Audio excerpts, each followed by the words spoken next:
शांताकारं भुजगशयनं पद्मनाभं सुरेशं विश्वाधारं गगनसदृशं मेघवर्णं शुभांगं लक्ष्मीकान्तं कमलनयनं योगिभिर्ध्यानगम्यं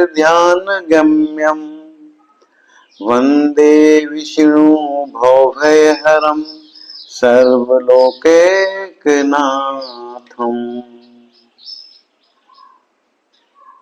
जय श्री राम।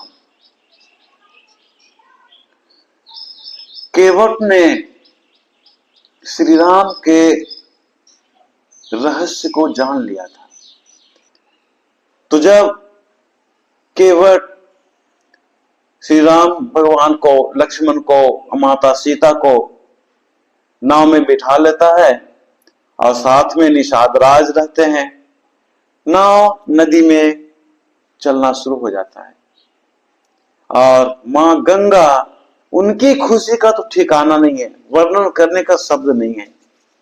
उन्हें पहले भ्रम हुआ था क्या वो विष्णु के अवतार श्री राम यही है या उसके रूप में कोई और है। हम शकल भी तो होता है ना, हमारे संसार में, समाज में बहुत से ऐसे लोग हैं जिनका हम शकल होता है।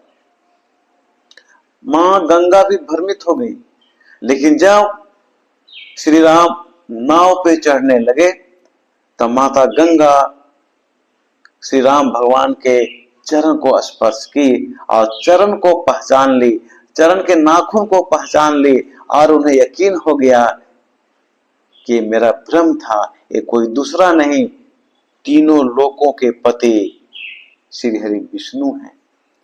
अब वो भी यथासंभव नाव को आगे बढ़ने में मदद करने लगी, अपनी लहरों को शांत कर लेती है और नाव जिस दिशा में जा रहा होता है उसी दिशा में अपनी लहरों को आगे बढ़ाती है। अब जब केवट भगवान राम को गंगा नदी पार करा देता है तो पार करने के बाद वो फौरन नाव से उतरता है और श्री राम को पहले नीचे उतारता है, हाथ पकड़कर जैसे किसी बालक को उतार रहा हो। केवट बहुत तेज था, क्योंकि आज तक तो हम लोग प्रभु के मूर्तियों को पूजा करते आ रहे हैं, उन्हीं को भगवान स्वरूप मानकर पूजा करते आ रहे हैं। यहां तो साक्षात है, भला कैसे छोड़ देंगे।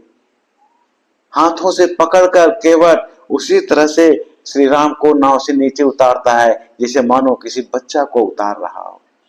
उसके बाद श्री राम माता सीता को नाव से उतारते हैं, फिर लक्ष्मण नीचे उतरते हैं, निषाद राज नीचे उतरते हैं और नदी के किनारे बालू पर आते हैं। बालू पर आते आते ही केवट श्री राम के सामने हाथ जोड़कर खड़ा हो जाता है और एक नजर से प्रभु के सामने उनके कभी चरण को देखता है, कभी उनके चेहरा को देखता है, कभी चरण को देखता है, कभी चेहरा को देखता है। राम भगवान समझ गए कि कहना क्या चाह रहा है, लेकिन दुर्भाग्य की बात है कि उनके पास तो कुछ था ही, धन दौलत तो था नहीं। राजा दशरथ ने तो ये भी कहा था कि जब राम वन को जाएगा तो इसके साथ जितने भी यथासंभव धन दौलत हो साथ में भेज देना। लेकिन माता कैकेयी पर तो मंथरा का पाठ पढ़ाया हुआ था, उसने एक तिनका भी भगवान राम के साथ जाने से मना कर दी कि नहीं, एक तिनका भी नहीं ले जा सकता। इसलिए श्री राम के पास तो कुछ नहीं था। श्री राम सब बुझा जाते हैं। आप जरा सोचो, आप किसी गाड़ी से कहीं उतरते हो और आपके पास भाड़ा देने के लिए पॉकेट में पैसा ना हो, आपके पसीने उतर आते हैं, लोगों का पसीना आ जाते हैं कि मैं क्या करूं। राम भगवान है यहाँ, तो वो सच्चार है कि मैं क्या करूं। एक साधारण आदमी के साथ जब इस ढंग की बात होती है, ये तो तीनों लोकों के मालिक हैं, कौन विश्वास करेगा कि इनके पास धन की कमी है। लेकिन धन की कमी है ये तो श्री राम प्रभु ही जान रहे हैं। वो सकुचा जाते हैं, अपनी नजर को नीचे कर लेते हैं और तिरछी नजर से माता सीता की ओर देखते हैं। माता सीता के पास धन कहां से? वो तो हमारे घरों में गृह लक्ष्मी जो होती है, हम लोग जो कमा के बाहर से लाते हैं, अर्निंग करके लाते हैं, उसे थोड़ा थोड़ा थोड़ा थोड़ा कटौती करके वो जमा करके रखती है और विशेष समय में काम आता है, विपत्ति के समय काम आता है। माता सीता ने तो वो भी नहीं की थी। उनको क्या पता था कि ऐसा भी समय आएगा, रघुकुल की रीति यहां तक लाएगी, उन्हें क्या पता था। वो तो इतने ही जान रही थी कि ऐसा रघुकुल है जो सत्य पे आधारित है। लेकिन नारियों के पास एक संपत्ति हमेशा होती है जो विपत्ति में काम देता है, वो है ज्वेलरी, गहना। तुरंत मां सीता अपने अंगूठी निकालकर श्री राम को देती है और श्री राम अंगूठी लेकर केवट की ओर बढ़ा देते हैं। केवट जो ही अंगूठी अपनी ओर देते हुए भगवान को देखता है, वो रोना शुरू करता है। इस तरह से बिलख बिलख के रोना शुरू करता है जैसे मान लो कोई बच्चा को उसकी मां भूखे छोड़कर भाग रही है, छोड़ के कहीं जा रही है। दूध पीता बच्चा जैसे चिल्ला चिल्ला कर रोता है, उस तरह से रोना शुरू कर दिया। अब यहां से मैं थोड़ा सा प्रसंग को बदलता हूं। एक समय की बात है कि एक टेम्पो वाला था, उसके बेटी की जन्मदिन थी। उसने सोचा चलो आज दिन भर टेम्पो चलाते हैं, आज देर रात तक नहीं, आज जल्दी ही घर लौट आएंगे ताकि अपनी बच्ची का, बिटिया का बर्थडे मनाएंगे। और सूर्यास्त होते होते घर लौटने का फैसला किया। दिन भर मस्ती में वो टेम्पो चलाया और सूर्यास्त होते होते वो घर वापस जो ही लौटने वाला था, सूर्यास्त हो गया था। अचानक कुछ नवयुवक 11-12 की संख्या में उसके पास आते हैं, एक एक करके आते हैं। पहले एक युवक आता है, वो बात करता है कि हमें गंतव्य स्थान तक छोड़ दो, जो तुम्हें उचित भाड़ा है लेना ले लेना। उसने पूछा कि कितने आदमी हो? उसने कहा हम 12 आदमी हैं। कहा ठीक है, हमें 1000 रुपया दे देना। टेम्पो वाला ने कहा, उस आदमी ने कहा ठीक है, 1000 रुपया मैं तुम्हें दे दूंगा। टेम्पो वाला सोच रहा था कि चलो कुछ और पैसे बढ़ जाएंगे तो बिटिया का बर्थडे और बढ़िया से मनाएंगे। वो तो और प्रफुल्लित हो गया और ज्यादा दूर छोड़ना भी नहीं था। 12 नवयुवक उस टेम्पो में बैठ गया। टेम्पो वाला आराम से मस्ती में उन लोगों को उसके गंतव्य स्थान तक पहुंचा दिया और एक एक करके सभी लोग वहां से चल दिए। जिससे बात हुई थी केवल वही वहां पर रुका और मोबाइल देखना शुरू कर दिया। टेम्पो वाला को क्या पता था, उसने सोचा चलो फोन पे करेगा, पेमेंट करेगा, फोन से करेगा या किसी से बात कर रहा होगा। 11 युवक वहां से चले गए। तो लास्ट में इसने कहा टेम्पो ड्राइवर से, तू अपना घर जा। इतना करके वो भी चला गया। टेम्पो वाला चीखता चिल्लाता रह गया कि भैया मेरे भाड़ा के पैसे तो दे दो। वो आदमी इतने कहते हुए चला गया कि चुपचाप अपना घर जा, चुपचाप अपना घर जा। अब देखो ये टेम्पो वाला इतना रोना शुरू किया, चीखना चिल्लाना शुरू किया, लेकिन सुनसान जगह चिल्ला के कर भी क्या सकता था। ये तो सोचा था कुछ पैसे मिल जाएंगे तो बिटिया का बर्थडे अच्छी तरह से मनाऊंगा। यहां तो उसके पास जो पैसे थे वो भी माइनस में चला गया। अब टेम्पो का तेल का खर्चा अपने पॉकेट से देना पड़ेगा। और यहां देखिए, यहां एक ड्राइवर का रोना इसीलिए है कि उसे पैसे नहीं मिल रहे थे। अब आते हैं अपने प्रसंग पे। अब यहां केवट रो रहा है, उसको जबकि पैसे मिल रहे हैं, पैसे के रूप में सोने की अंगूठी मिल रहे हैं जो कि उतराई से कई गुना अधिक है, फिर रोने का सवाल ही नहीं पैदा होता है। लेकिन केवट भगवान को देख देख के रो रहा है और कह रहा है नहीं, ये तो मैं नहीं कर सकता। भगवान पूछते हैं कि अब क्या हुआ?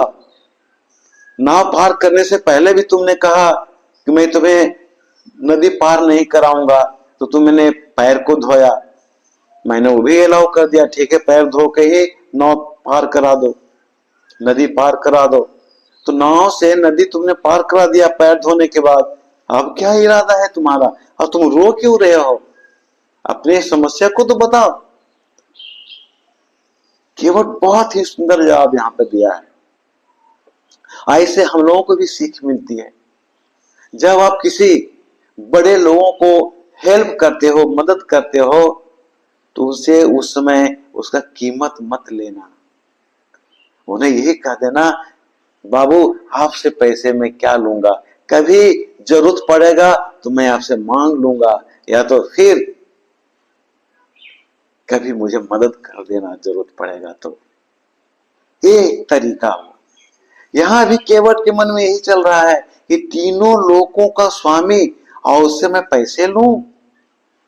ना ना ना, वो कहता है कि प्रभु जिस तरह से एक धोबी से पैसा नहीं लेता, जिस तरह से एक नाई दूसरे नाई के बाल को काटता है तो उससे पैसा नहीं लेता, भला आप भी केवट हो, मैं भी केवट हूं। एक केवट दूसरे केवट से पैसा कैसे ले सकता है? अंतर इतना ही है कि मैं छोटी सी नदिया को पार कराता हूं और तुम लोगों के भव सागर से पार करा देते हो। इसलिए हे प्रभु, मैं आपसे उतराई नहीं लूंगा। राम भगवान बहुत जबरदस्ती करते हैं, नहीं लो, वो कह रहे हैं नहीं, मैं गरीबों का हक नहीं मारता, मेरे दरवाजा से कोई निराश नहीं जाता, कोई खाली हाथ नहीं जाता। निषाद राज भी समझाता है कि केवट ले लो, जो प्रभु दे रहे हैं ले लो। केवट कहता नहीं भैया, नहीं नहीं, मुझे नहीं लेना है। तुम भी केवट हो, मैं भी केवट हूं। जब इस जीवन का नैया अंतिम किनारे पर पहुंचेगा, उस समय मैं आपके सामने रहूंगा, मेरी जीवन की नैया पार कर देना। बस हमारी उतराई अभी का और उसमें आपकी उतराई दोनों बराबर हो जाएगा, दोनों का पैसा बराबर। कितना सुंदर प्रसंग है यहाँ पे। केवट ने कितना अच्छा तर्क दिया है कि आज मैं आपको नदी पार करा दिया, जब मेरी मृत्यु होने वाली होगी तो मुझे तुम भवसागर से नदी पार कर देना, भवसागर को पार करा देना। वो पैसा मैं आपको दे नहीं सकूंगा, मेरा ये फीस, मेरा ये उतराई आपका उतराई के साथ बराबर हो जाएगा। इतना बुद्धिमान था केवट। उसके बाद वो प्रभु के चरणों पे गिर जाता है, गिर के प्रभु की तरफ देखते रहता है, एक नजर से देखते रहता है, जब तक आप हाँ नहीं कहोगे मैं पैर को छोड़ने वाला नहीं हूं। प्रभु असमंजस में पड़ जाते हैं। लक्ष्मण भी आश्चर्य से देखते रहते हैं, माता सीता भी अचंभित हो जाती है कि सोना का अंगूठी, हीरा मोती कितने नग्न उसमें जड़े हुए हैं, कितने कीमती पत्थर उसमें जुड़े हुए हैं सोना का अंगूठी में, वो उसे लेने से इनकार कर रहा है। तो उसका राज क्या है? केवट 1000, 10,000, 20,000 का अंगूठी नहीं लेना चाह रहा है, वो तो अपने जीवन के उद्धार की बात कर रहा है, अपने को भवसागर से पार करने की बात कह रहा है। उसके सम्मान सामने ये 10,000, 5,000 क्या है? इसलिए मैंने कहा कि जब कभी बड़े लोगों को मदद करने की बात आए तो पैसे मत लेना, उनसे मदद ले लेना। एक छोटी सी अलग प्रसंग का उदाहरण मैं देता हूं जो मैंने अपने लाइफ में फेस किया है। जब मैं आज भी मैं एजुकेशन लाइन से रिलेटेड हूं और उस समय भी मैं रिलेटेड था। जब मैं स्कूल में था तो स्कूल में इलेक्ट्रीशियन बिजली को बनाने के लिए आया, लेकिन जो बिल लेकर के जा गया इलेक्ट्रीशियन मालिक के पास, मालिक पूछा क्या क्या बदला है? बड़ा कैपेसिटर बदलना था, कंडेंसर भी बदलने का था, लेकिन मैंने उसे रिपेयरिंग करके छोड़ दिया। रेजिस्टेंस बदलना था, बस मैंने 2 चीजें बदली है, कैपेसिटर और रेजिस्टेंस। कितने हो गए इसका? बाबू जो इच्छा है दे दो। उसका तो 100 रुपया काफी था, लेकिन उसे 500 रुपए मिलते हैं। यही है केवट का यहाँ ध्यान कि अगर मैं उतराई लूंगा तो 10,000 का अंगूठी मिलेगा, लाख रुपया का अंगूठी मिलेगा, हीरा मोती अगर जड़ा हुआ है तो और क्या मिलेगा। लेकिन अगर मैं भव सागर से पार हो जाता हूं, जन्म और मृत्यु के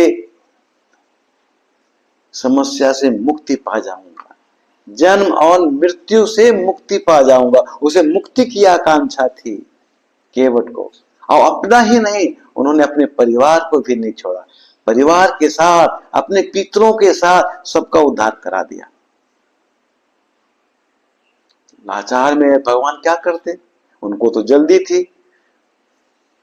भगवान पूछते हैं, श्री राम पूछते हैं, तो तुम इसे स्वीकार नहीं करोगे? नहीं प्रभु, नहीं, मैं उतराई कभी नहीं लूंगा, मैं ये उतराई कभी नहीं लूंगा। मैं इतना बेवकूफ हूं क्या? मैं एक साधारण आदमी को नहीं पार करवाया हूं, मैं तो छोटे छोटे लोगों को छोटी नदी से पार कराता हूं। आप तो सारे जीवधारियों को भवसागर पार कराते हो, बस मुझे भी भवसागर पार करा देना, तेरा मेरा पैसा वसूल। इतना कहकर श्री राम अंगूठी माता सीता को दे देते हैं। मां सीता पहन लेती है। उसके बाद केवट खड़ा होकर रास्ता दिखाता है कि प्रभु आपका रास्ता इधर है। उसके बाद आगे आगे राम भगवान, बीच में माता सीता, उसके पीछे लक्ष्मण और फिर निषाद राज, चारों आगे बढ़ते हैं। आगे बढ़कर वो पहुंचते हैं कहां? वाल्मीकि मुनि के आश्रम में। आज का विश्राम हम यहीं पे लेना चाहेंगे, लेकिन पता है आपको कि अंत में तो कहना पड़ेगा, जय श्री राम।